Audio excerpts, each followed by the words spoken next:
Here's something Wing Chun people don't talk about near enough, and that is the fact that our system is incredibly elbow heavy. And what you see here on the board is actually just a tabulation through the forms, right? Because the forms are our formal syllabus of techniques and applications, right? It's where we draw kind of all the inspiration from. This is an orally transmitted system, and the forms are kind of like our textbook. So we always turn to them first in order to draw inspiration and all of that. And then, of course, precedent within the schools. It is a living system, and so it can and will change over time, but you generally get the idea. Now, different schools do the forms a little bit differently, so these numbers may not add up precisely the way that you do your forms if you're a Wing Chun person, and that's okay. I'm going to provide in the Substack link all 6 of the forms. I recorded those a few years ago, and you can go through and tabulate them. Tabulate them yourselves. And as you'll see, I've got numbers in parentheses here, which count as either implicit or ambiguous use cases, because in many cases, things that we do in the forms are not always what they look like.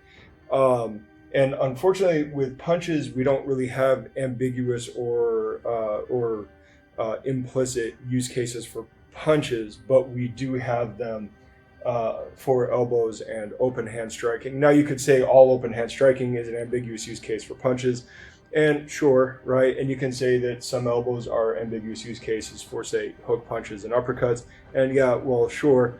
But that's not generally how we're interpreting what we're doing in the forms. We usually look at those as alternates, whereas when something is ambiguous or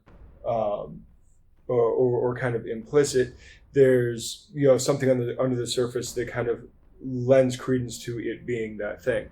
So if we go through and this is just the initials of the forms, right? So Solam Tao, Chum Kyu, Byuji, Mokianjang, the wooden dummy, Luk Den Bong Guan, the long pole, and Bacham Do, the knives.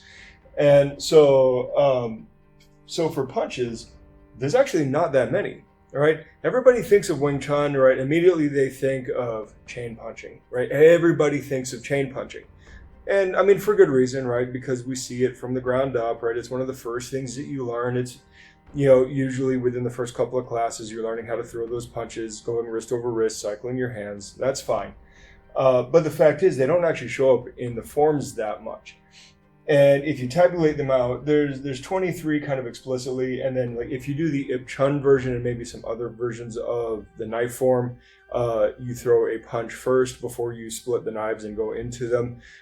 We actually have our own lineage knife form, and we don't enter it with a punch, but I went ahead and put that in there, so you can say 23 or 24 punches.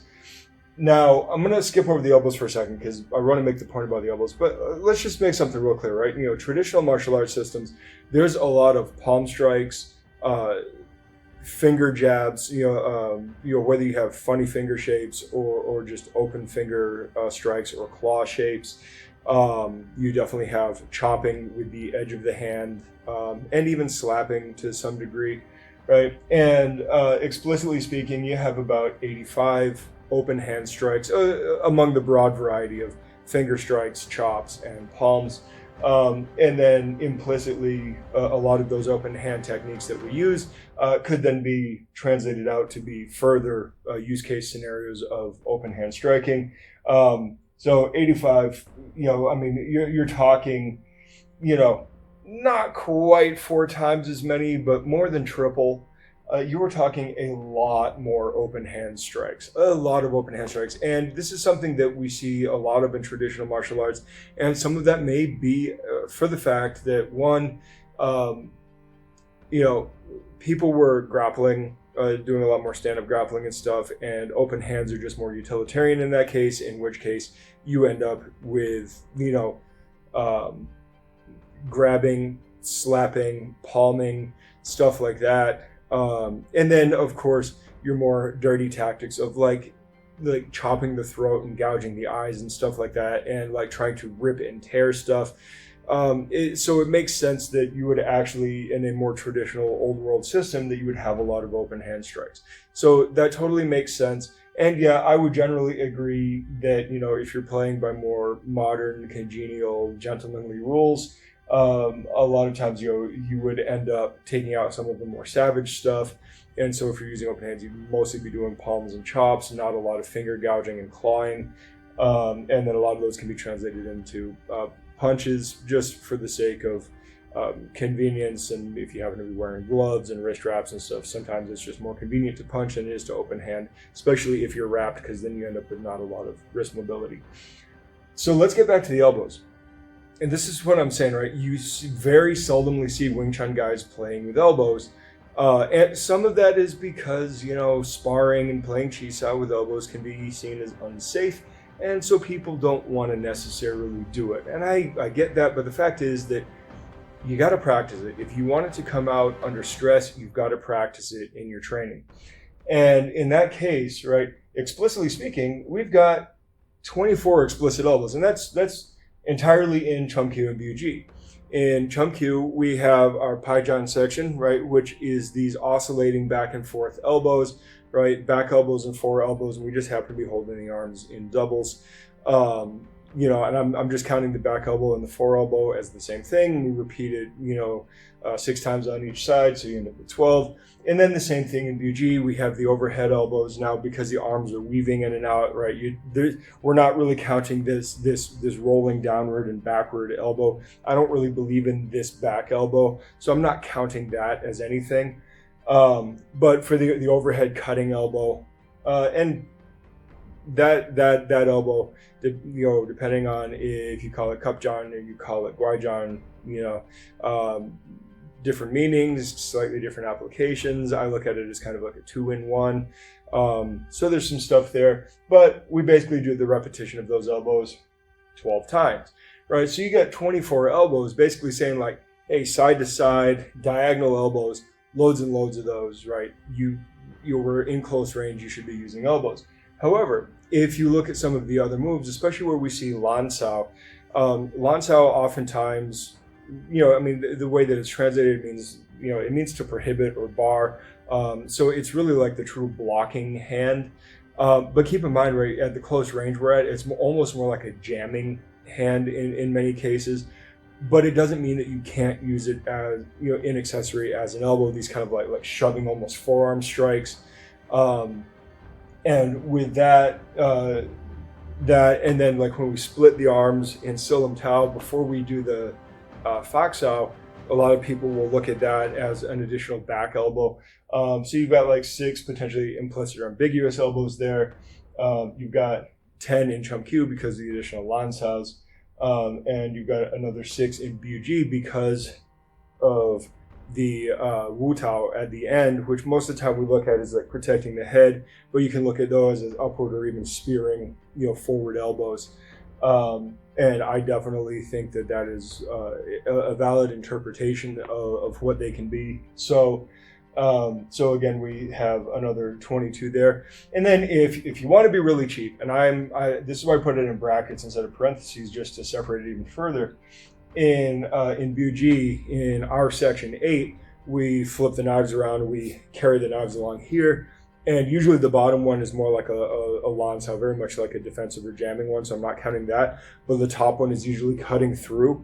And so when you do that, you got about 14 of those just in that one section. They're not really in any of the other sections, at least not in our form.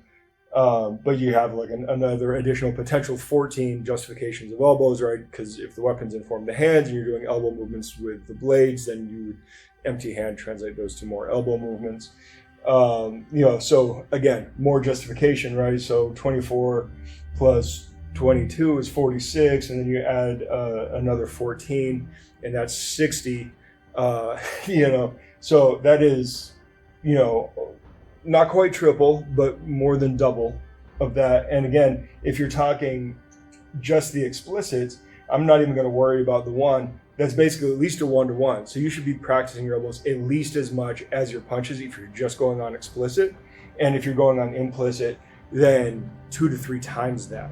Elbows are incredibly important when you're playing infighting, and especially when you're not limited by certain sporting rules. Using your elbows when you're in close is incredibly important. They are obviously excellent defensive or offensive tools. They are defensive tools as well. And they are actually decent manipulating grappling kind of tools, because you can use them, these kind of like elbow and armpit hooks that can be useful as well. So elbows are extremely versatile, and I've said this for years, right? Elbows are magic. Using your elbows is one of the most powerful strikes you can use. Using it for grappling, it's one of the most powerful lockdowns you can use. When you grab somebody else's elbow, you basically have their entire structure. Elbows are incredible tools on both sides of the equation. So do not neglect your elbows. I mean, even if you're not a Wing Chun person, don't neglect your elbows. Using your elbows is incredibly important. You just have to find safe ways to train them, and to train them reasonably live, without causing too much additional danger to your training partners. But you got to find a way to train them, right? Elbows should not be neglected. Absolutely powerful tools, and just an incredible weapon to have in your arsenal. All right, that is it, and I will talk to you guys later. Good journey. Thanks for watching. Like, comment, subscribe. Share this with your friends or anybody else who might be interested in this kind of content. If you happen to be in the Metro Phoenix area, come in for a class or just stop in to say hi. We'd love to meet you. Definitely check out our socials and our website that has all of our contact information and all of the other relevant information. And more than anything, check out our Substack. Our Substack will be containing all of the links that we use to cite and reference in our videos, as well as exclusive training content that will be available for premium members. Memberships are cheap, but you can also sign up for free, and we do have articles for free, and we will have more free articles available for you. It is a fantastic platform for what we are doing here, and we hope to see you over there. So I will talk to you guys later, and look out for the next one. Good journey.